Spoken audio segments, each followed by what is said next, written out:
대법원 2021년 5월 7일 선고 2018-259213 판결입니다. 민사소송법 267조 2항의 제소금지와 관련된 건데 사안은 일반적인 사안은 아닙니다.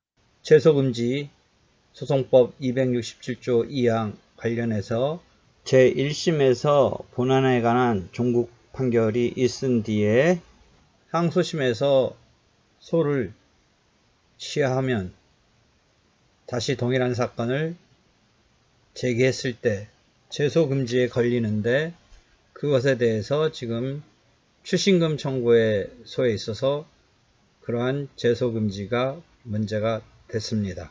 갑이 을에 대한 채권을 가지고 있었고 이게 판결로 확정됐는데, 갑에 대한 채권자 병이 자기의 이 채권, 갑에 대한 채권, 병에 대해서 갑이 채무자고 을이 제3채무자가 되죠.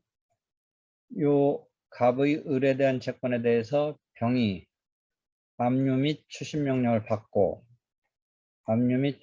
받고 추심이 제대로 안 되니까 추심의 소까지 을을 피고로 해서 을이 피고가 되죠. 추심의 소에서 을에 대해서 갑이 채권자인데 병에 대해서는 갑이 채무자죠. 이 갑의 을에 대한 채권 집행을 하는 방법 중에 압류하고 현금화로 추심 명령까지 받은 거죠. 그래서 추심의 명령까지 받았다가 그 추심이 제대로 안 되니까 추심의 소까지 제기했는데 1심에서 본안에 관한 종국 판결까지 받고 항소심에서 소를 병이 취하했습니다.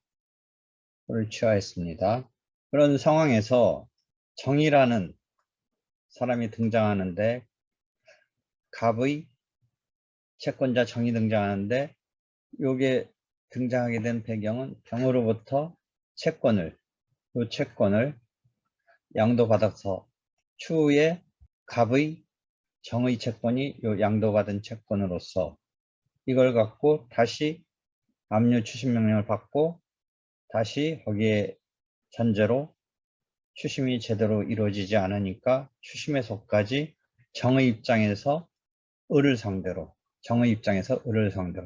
다시 정리해 봅시다. 병이 갑의 을에 대한 채권에 대해서 추심의 소를 냈다가 항소심에서 소를 취하했는데, 병의 이 갑에 대한 채권을 양도받은 정이 추후에 이런 상황이 일단 전개됐다가 마무리됐다라는 상황.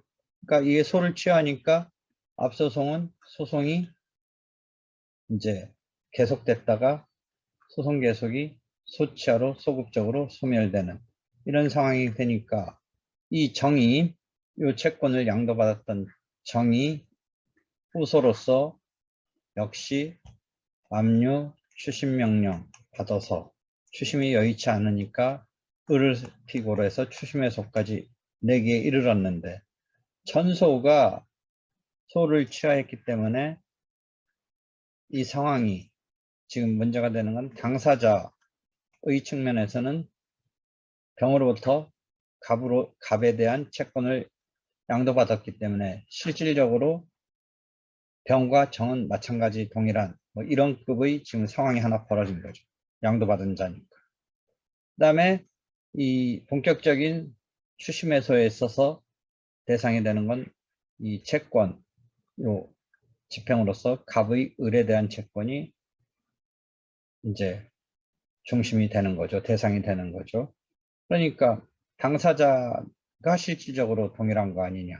그 다음에 소송물도 동일한 거 아니냐. 소송물은 병이 선행으로 냈던 것도 요게 대상이 되는 거고, 추심 소송에서 정이 후행적으로 낸 추심해소에서도 요게 그 대상이 되니까 당사자가 병과 정으로서 실질적으로 동일하고, 그 추심해소의 대상은 갑의 을에 대한 채권으로서 소송물이 동일한 거 아니냐. 그런데 일단 소송물이 동일하고 당사자가 동일하다면 중복제소가 문제될 수 있죠.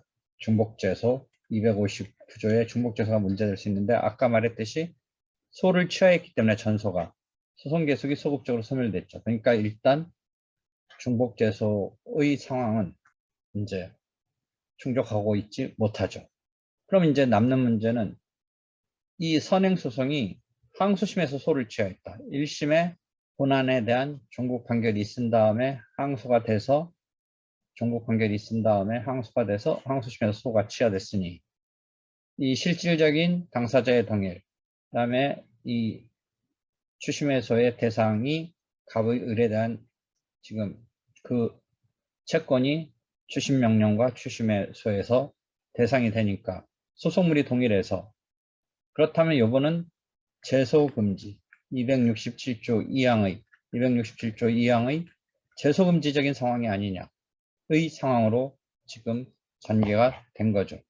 다시 봅시다. 반복됩니다. 그림은 갑의 을에 대한 채권에 병이 선행적으로 냈던 것이 추심해소가 있었는데 이게 항소심에서 소가 취하됐으니까 설사 등장하는 상황이 동일한 사건이더라도 중복제소적인 상황은 이제 더 이상 아닌 게 여기서 확실한 거고, 그 다음에 이 정이 등장해서 2차적으로 후행적으로 추심해소를 낸 게 실질적으로 당사자가 동일한 거 아니냐. 병으로부터 정이 채권을 양도받았으니까. 그런데 그 후행소송은 이 병의 선행소송이 마무리된 이후에 벌어진 상황이죠. 시점이 그 이후에 벌어진 시점이니까 일단 중복제소는 아닌데 혹시 선행소송이 항소심에서 소취하됐을 때 등장하는 제소금지의 문제는 없는가의 경우에 실질적으로 당사자가 동일한 거 아니냐. 당사자의 동일. 그 다음에 소송물은 요 갑의 을에 대한 요 추심해소의 대상이 됐다. 그래서 소송물이 동일하다면 지금 이제 제소금지가 문제가 되는데 지금 판례는 2021년 5월 7일 선고된 2018-259213 판결은 제소금지에 걸리지 않는다. 라면서 병이 소취한 게 자기가 지금 1심에서 패소했던 것을 항소심에서 소취함으로써 회피한다든지 하는 그런 목적으로 소취한 것도 아닌 것 같고, 그 다음에 정이 한참 뒤에 자기 나름의 물론 그 선행적인 병으로부터의 채권을 양도받은 이 어떤 관계는 있지만 정은 정 나름대로 자기가 갑에 대해서 가지고 있는 채권에 대해서 양도받은 걸 전제로 하고 있지만 갑으로부터 그 양도받은 걸 갖고 나중에 양도 채권을 갖고서 갑을 상대로 소송을 내서 확정 판결을 가지고 추심해소로 들어왔기 때문에 나름의 권리보호 이익이 발생한 것이기 때문에 추심해소를 낸 나름의 그 위치는 있는 것이니까 정등이 실제 사안은 정 말고 또 몇 명이 있었는데 하여튼 정이 이 2차적인 추심해소를 낸 게 소송제도를 남용할 의도로 볼 이런 특별한 이런 상황은 아니기 때문에 실질적으로 당사자가 동일하다, 소송물이 동일하다.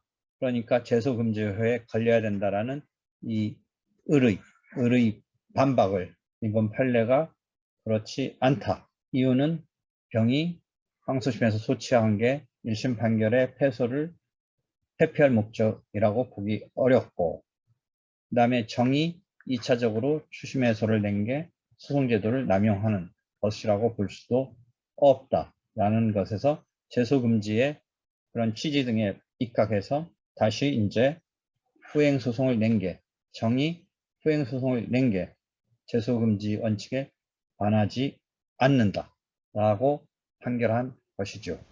지금까지 이 강의를 이해했으면 이 판례 마무리할 수 있는데 혹시 안 된다면 다시 한번 설명해 나가도록 할게요.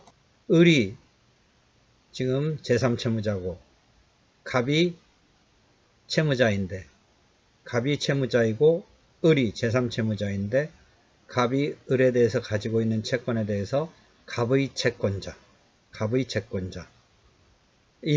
병이 갑의 을에 대한 채권에 대한 강제집행에 있어서 채권을 압류하고 추심명령을 받아서 그 다음에 추심명령에 따른 이행에 있어서 결과적으로 추심금 청구해소까지 제기해서 을을 상대로 병이 제기하였다가 항소심에서 소를 취하했는데 뭔가 이유가 있어서 취하를 했겠지만 그 뒤에 다시 갑, 을 채권에 대해서 또 다른 갑의 채권자 정이 다시 압류 추심명령을 받아서 역시 채권에 대한 집행인데 그 다음에 추심에 따른 명령에 따른 추심명령에 따른 추심이 제대로 되지 아니한 채 추심금 청구해소까지 나아갔는데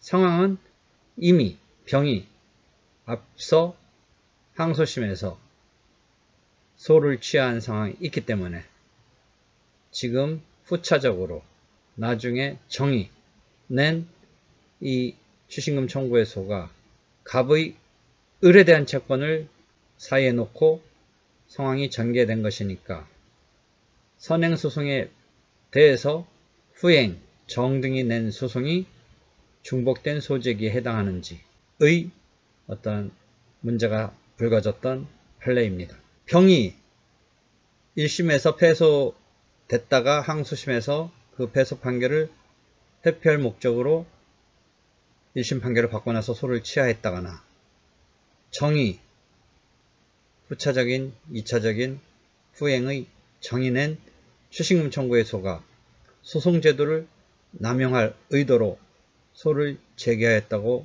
보기 어렵다라면 이는 제소금지 규정에 위반되는 것은 아니다 라고 하고 있는 것이죠.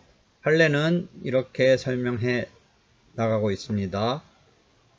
민사소송법 259조는 제소금지에 관련해서 이전에 민사소송법 259조는 중복된 소제기를 금지하는 이 규정으로서 규율되고 있는데 전소가 후소에 중복된 소제기에 문제가 되는 후소의 변론 종결 시까지 전소가 시야 각하 등에 의해서 소송 계속이 소멸되면 앞소송이 소멸됐기 때문에 소송 계속이 소멸됐기 때문에 후소는 중복제소금지에 위반되지 않는다 라는 일반론을 피력하고 나아가서 소송법 267조 2항은 제소금지로서 본안에 대한 종국 판결 있은 뒤에 즉 항소심에서 1심 판결이 있은 뒤에 항소심에서 이때 1심 판결은 본안에 대한 종국 판결이죠.